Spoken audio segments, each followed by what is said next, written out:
ہے وہ اپنے مال کو پاک کر لیتا ہے۔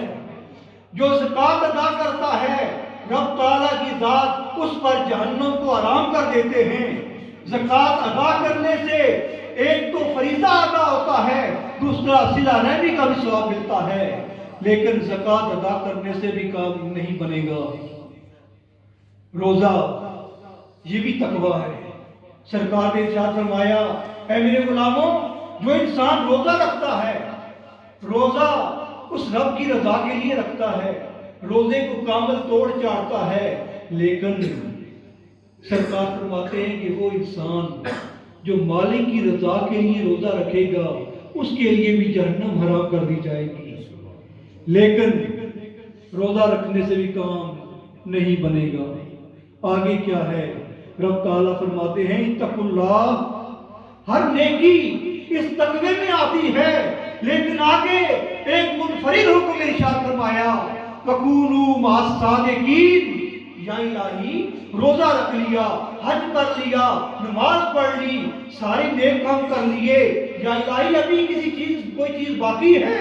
ہاں اے میرے بندے، جو ان تمام عبادات کی اصل ہے وہ باقی ہے۔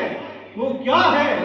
وہ میرے اولیاء سے تعلق ہے، وہ میرے ولیوں سے تعلق ہے۔ اگر تیرا تعلق میرے کسی بھی ولی سے ہو گیا تو سمجھ لے تیری نماز بھی قبول ہے، تیرا روزہ بھی قبول ہے، تیرا حج بھی قبول ہے، اور یہ سارے اعمال تجھے فائدہ دیں گے اس وقت جب تو میرے کسی ولی کے ہاتھ میں ہاتھ دے دے گا۔ میرے بھائیوں، اتقوا اللہ، تقوی اختیار کرنے کے بعد یہ حکم آ رہا ہے۔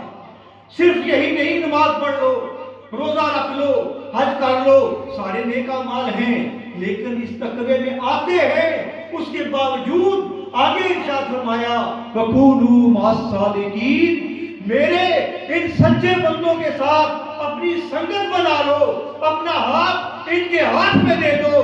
یہ ہاتھ دینا تمہارا کام ہے، تمہارے کام کو اعمال کو قبول کرنا میرا کام ہے۔